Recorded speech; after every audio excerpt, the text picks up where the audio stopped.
सोच भी नहीं सकता था पत्नी कि मेरी एक भूल शिवगढ़ की सियासत की नींव को हिला देगी। चंडी के मन की था भी लिए बिना मैंने उसे महाराज से मिलवा के बहुत बड़ी भूल की है। चंडीलाल जैसे स्वार्थी पर मुझे कभी भरोसा नहीं था पंडित जी, किंतु आपके आज्ञा के सामने मैं विवश हो गया था और अपने मन की बात आपके सामने नहीं रख पाया।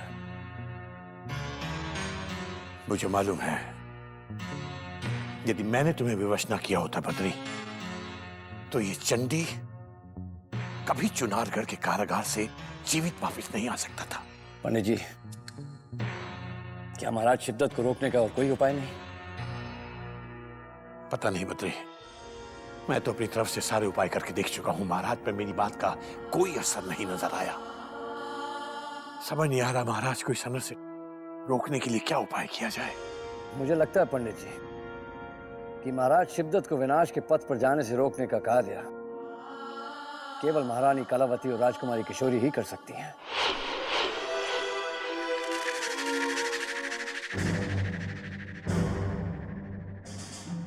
शायद तुम ठीक कह रहे हो बद्री।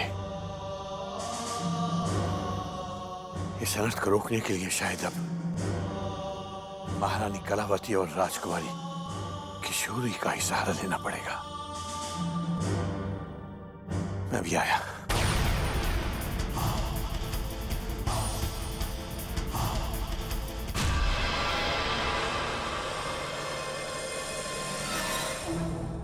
प्रणाम पंडित जी।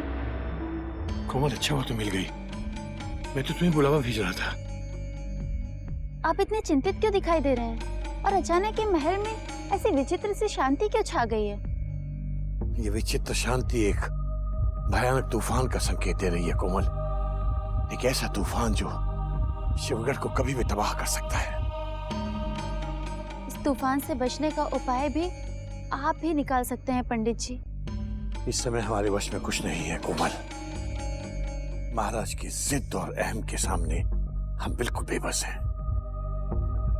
किंतु कोमल, तुम्हें तत्काल हमारा एक गुप्त कार्य करना होगा। अवश्य, आप आज्ञा दीजिए पंडित जी।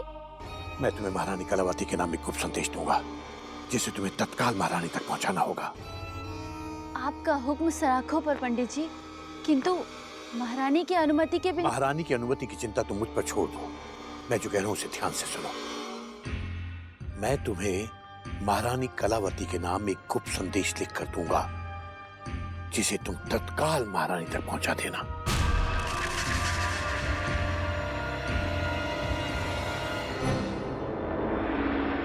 पता लगाना होगा कि विद्रोही चंडीलाल के और क्या क्या रहस्य हो सकते हैं और कौन हो सकता है वो जो हमारे सामने उनके समस्त रहस्य को उगल सके। माया जाल ही वो कड़ी है परमवीर जो हमें चंडीलाल की समस्त चालों और गुप्त रहस्यों से जोड़ सकती है। नहीं पद्मिनी, तुम जो सोच रही हो वो कभी नहीं हो सकता, क्योंकि माया जाल वो शातिर यार है जो अपने स्वामी की जान बचाने के लिए अपने प्राण त्याग सकती है, किंतु चंडी का राज कभी नहीं बताई। माया जाल को इतना बड़ा स्वामी भक्त समझना आपकी भूल है परमवीर, और ये बिल्कुल मत भूलिए कि इस समय वो हमारे कारागार में बंदी है। यदि हम चाहें तो बड़ी सरलता से चंडीलाल के वो समस्त रहस्य उगलवा सकते हैं जो सिर्फ और सिर्फ माया जाल जानती है। पद्मिनी, माया टूट सकती है पर झुक नहीं सकती। ये तुम भी जानती हो कि उसने चंडीलाल को बचाने के लिए अपने प्राणों को संकट में डालकर स्वयं को बंदी बनाने का साहस दिखाया। माया जाल ने जो साहस दिखाया था वो उसका साहस नहीं बल्कि उसकी एक विवशता थी परमवीर। सिर्फ चंडीलाल के भय ने उसे अपने स्वामी की जगह स्वयं को बंदी बनाने के लिए विवश किया था।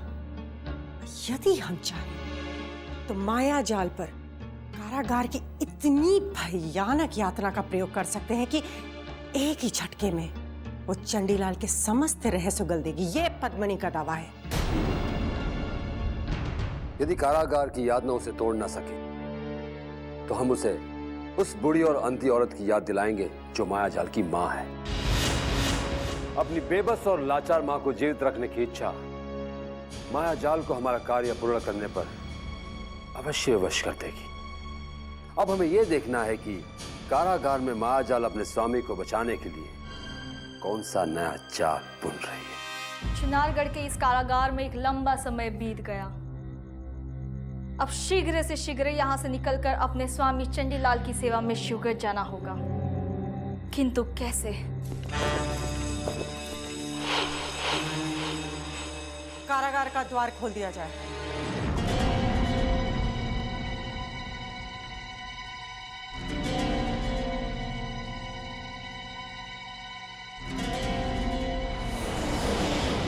मायाजाल, हमें चंडीलाल के विद्रोह पर जितना क्रोध है उससे भी अधिक हमें तुम पर दया आ रही, क्योंकि चंडीलाल शिवगढ़ के महल में राजअतिथि बनकर विश्राम कर रहे और तुम चुनागढ़ के इस कारागार में किसी पशु से भी बुरा जीवन बिता रही हो। यदि तुम चाहो तो कारागार के इस नर्क से तुम्हें शीघ्र मुक्ति मिल सकती है मायाजाल, क्योंकि विद्रोह तुमने नहीं चंडीलाल ने किया है, किंतु उस मुक्ति के लिए तुम्हें हमारा सहयोग देना होगा। कैसा सहयोग? बस तुम्हें केवल इतना बताना होगा कि चंडीलाल ने अचानक विद्रोह क्यों किया और वो शिवगढ़ जाकर क्या करने वाले और आगे उनकी रणनीति क्या है। यदि मैं तुम्हारे प्रश्नों का उत्तर ना दूं तो तुम्हें सिर्फ और सिर्फ यातनाएं और पीड़ा सहनी पड़ेगी। किंतु हम नहीं चाहते कि तुम्हें भयानक पीड़ा सहनी पड़े, जिसका वास्तविक हकदार केवल विद्रोही चंडीलाल है।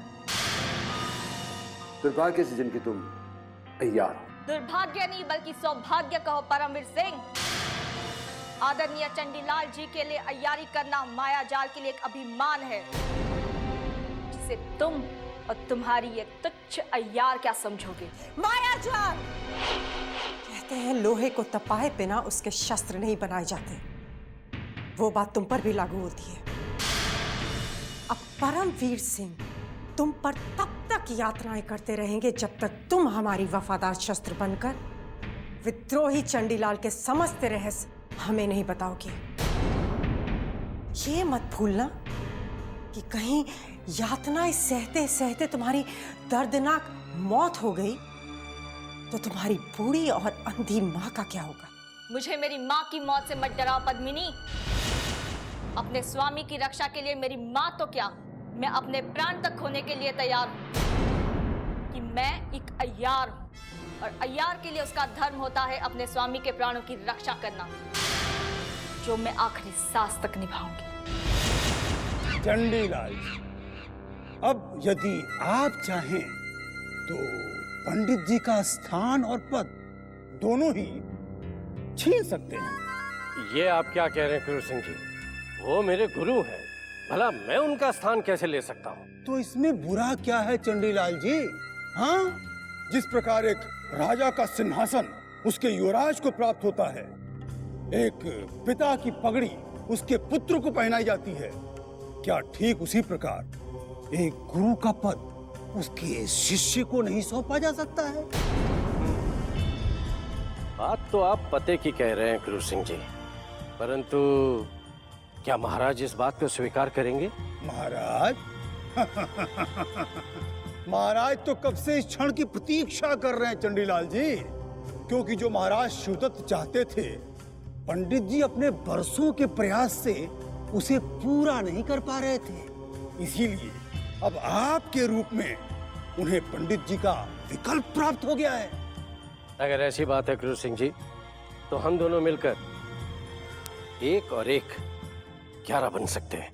बिल्कुल उचित कहा आपने, बिल्कुल उचित कहा, किंतु एक कांटे के टूट जाने से बबूल के पेड़ से फूल नहीं झड़ा करते चंडीलाल जी, क्योंकि बद्रीनाथ के रूप में महल में दूसरा कांटा भी मौजूद है जो हमारे पांव में कभी भी चुभ सकता है।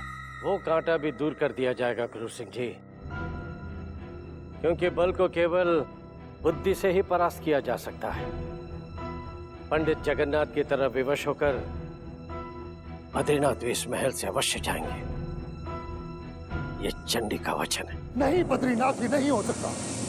पंडित जगन्नाथ हमारी आज्ञा लिए बिना शिवगढ़ छोड़कर नहीं जा सकते। अवश्य ही ये तुम्हारा भ्रम है। दुर्भाग्य से भ्रम नहीं बल्कि सत्य है महाराज। ये रहा आपके नाम उनका संदेश पत्र, जो उन्हीं के कक्ष से प्राप्त हुआ है।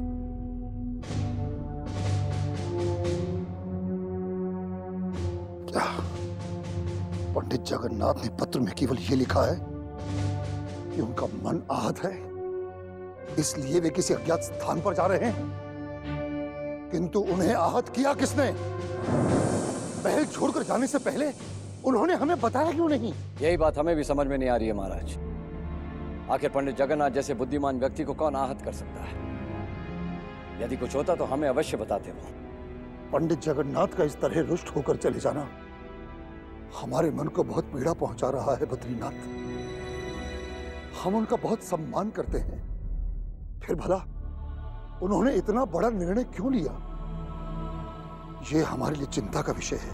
महाराज, कहीं चंडीलाल ने तो उनके मन को आहत नहीं किया है, क्योंकि चंडीलाल को आपसे मिलवाने के पश्चात वो कुछ चिंतित दिखाई देने लगे थे।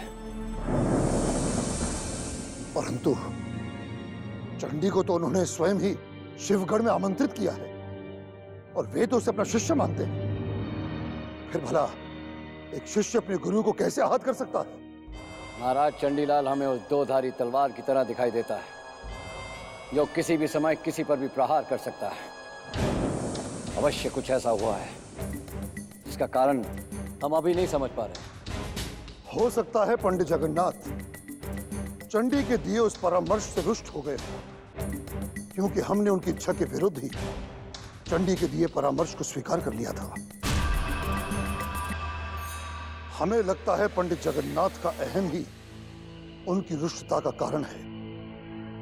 इसका पता तो तभी लग पाएगा महाराज, जब हमें पंडित जगन्नाथ मिल जाएंगे। बद्रीनाथ, पंडित जगन्नाथ को खोज निकालने के लिए हम चाहते हैं कि तुम अपने गुप्तचरों को चारों दिशाओं में फैला दो, क्योंकि हम उनकी योग्यता और उनकी स्वामी भक्ति को नहीं भुला सकते। हमें पंडित जगन्नाथ की आवश्यकता भूतकाल में भी थी, वर्तमान में भी है और भविष्य में भी रहेगी।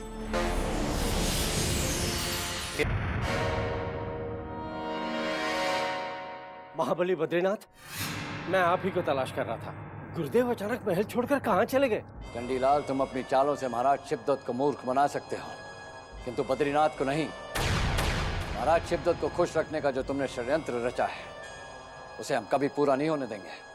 मैंने ऐसा क्या कर दिया जो आप मुझे इस तरह अपमानित कर रहे? जिस गुरु ने भरोसा करके तुम्हें महाराज शिवदत्त से मिलवाया, तुमने उसी गुरु के मन को आहत कर दिया और महल छोड़ने पर विवश कर दिया। आप मुझे इसका दोषी मत ठहराइए। यदि महाराज शिवदत्त को मेरी योजना पसंद आई है तो इसमें मेरा क्या दोष? दोष तुम्हारा ही है चंडीलाल, क्योंकि जिस योजना से पंडित जगन्नाथ प्रसन्न नहीं थे, वो योजना तुम्हें महाराज शिवदत्त को देने की क्या जरूरत थी? ये विश्वासघात नहीं तो और क्या है? देखिए, आप एक अतिथि का घोर अपमान कर रहे हैं महाबली। ये मत भूलिए कि चंडी को शरणार्थी नहीं, महाराज शिवदत्त का राज अतिथि है। और तुम ये बात कभी मत भूलना चंडीलाल, कि इस महल में प्रवेश करते हमने तुम्हें एक चेतावनी दी थी। अब उस चेतावनी पर अमल करने का वक्त आ गया है। जैसे ही पंडित जगन्नाथ मिल जाएंगे, इस महल के सारे द्वार तुम्हारे लिए बंद हो जाएंगे। याद रहे।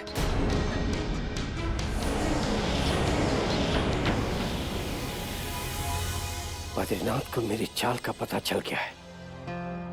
इससे पहले कि वो कोई कदम उठाए, मुझे युक्ति लगाकर तत्काल कुछ ऐसा करना होगा जिससे महाराज शिवदत्त का विश्वास मुझ पर बना रहे।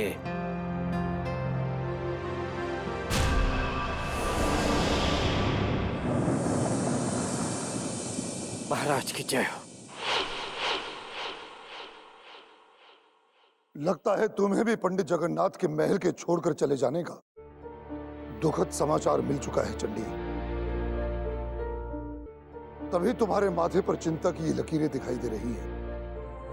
महाराज, गुरुदेव के रूठ कर चले जाने का कलंक मेरे माथे पर लगाया जा रहा है, इसलिए मुझे यहाँ रहने का कोई अधिकार नहीं है। मैं शिवगढ़ से जाने की आपसे आज्ञा चाहता हूँ। कौन है जो तुम पर कलंक लगाने का दुस्साहस कर रहा है? हम सब कुछ सह सकते हैं, किंतु अपने राज अतिथि का अपमान कदापि नहीं सह सकते। महाराज, आपने जो मुझे सम्मान दिया है उसे मैं जीवन भर नहीं भूल सकता, किंतु इस महल में ऐसे भी कुछ व्यक्ति हैं जो मुझे शिवगढ़ में नहीं देखना चाहते, किंतु मैं उन्हें दोषी नहीं मानता, क्योंकि आपकी दृष्टि में मेरे बढ़ते हुए सम्मान को देखकर उनके मन में असुरक्षा की भावना घर कर गई है। इसलिए समय रहते मेरा यहाँ से चले जाना ही उचित होगा। नहीं चंडी, हम तुम्हें जाने की अनुमति नहीं दे सकते, क्योंकि जो योजना तुमने हमें दी है उसे पाने के उपरांत हमारा खोया हुआ विश्वास फिर से लौट आया है। तुम बिना विचलित हुए अपनी योजना पर कार्य करते रहो। महाराज, मेरी ही योजना ने तो गुरुदेव को दुखी होकर यहाँ से जाने के लिए विवश किया था। यदि आप मेरी योजना को अस्वीकार कर देते तो गुरुदेव आपका साथ कभी नहीं छोड़ते। और महाराज, जहाँ गुरु नहीं वहाँ शिष्य का क्या काम। पंडित जगन्नाथ अधिक समय तक हमसे दूर नहीं रह पाएंगे चंडी। उनका मन जैसे ही शांत होगा वो स्वयं ही लौट आएंगे। इसलिए तुम अपने आप को दोषी मत समझो। गुरुदेव को मैं भली भांति जानता हूँ और ये भी बहुत अच्छी तरह से जानता हूँ कि गुरुदेव का क्रोध बहुत कठिनाई से शांत होता है। पता नहीं वो कब लौट कर आएंगे, किंतु मैं गुरुदेव का सदा आभारी रहूंगा, क्योंकि उन्हीं के आशीर्वाद से मुझे आपके दर्शन करने का सौभाग्य प्राप्त हुआ। पंडित जगन्नाथ जहां भी होंगे हम उन्हें शीघ्र ही ढूंढ निकालेंगे। उनका पद और स्थान कोई नहीं ले सकता। इसलिए तुम अपने मन पर पड़ा बोझ हटा दो चंडी। तुमने योजना बताकर शिवगढ़ के हित में सोचा है, महाराज शिवदत्त के हित में सोचा है। इसलिए तुम हमारी दृष्टि में दोषी नहीं बल्कि सम्मान के पात्र हो।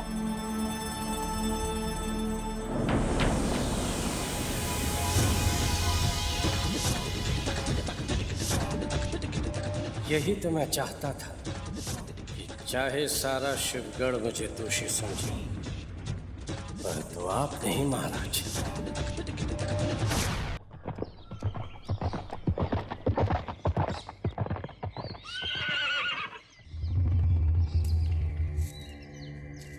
ये रेवती यहाँ क्या कर रही है?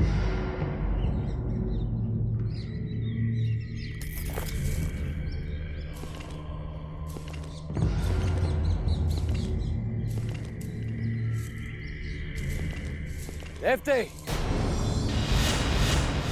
इस वीरान जंगल में क्या कर रही हो तुम? यदि मैं ना बताऊं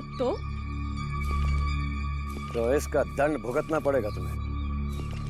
क्या तुम जानती नहीं कि शिवगढ़ में रहने वाले किसी भी बाशिंदे को हमसे कोई भी बात छुपाने का अधिकार नहीं है? जानती हूँ, किंतु आपको भी ऐसे प्रश्न पूछने का कोई अधिकार नहीं जिसका उत्तर रेवती नहीं देना चाहती। रेवती, मत भूलो कि तुम माँ बलि बद्रीनाथ के सामने खड़ी हो। शीघ्र बताओ किसने भेजा है तुम्हें यहाँ पर? चुनारगढ़ और शिवगढ़ की इस सीमा पर हमने किसी को भी आने की अनुमति नहीं दी है। फिर किस कार्य से तुमने यहाँ आने का साहस किया है? मैं जिस कार्य से यहाँ आई हूँ उसे महाराज शिवदत्त के अलावा और किसी को नहीं बता सकती। आप मुझे भयभीत करने का प्रयास मत कीजिए।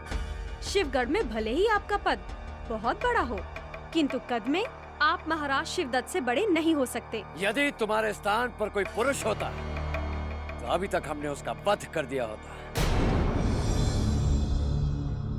क्योंकि तुम एक महिला हो, इसलिए हम विवश हैं। आप हमें दंड तभी दे सकते हैं जब हमने कोई अपराध किया हो।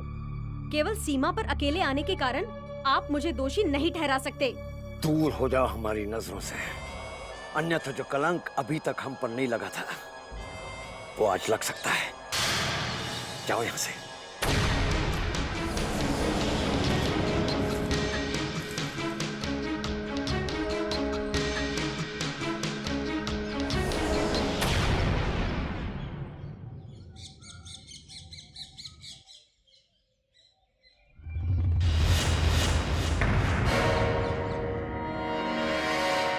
चंडीलाल,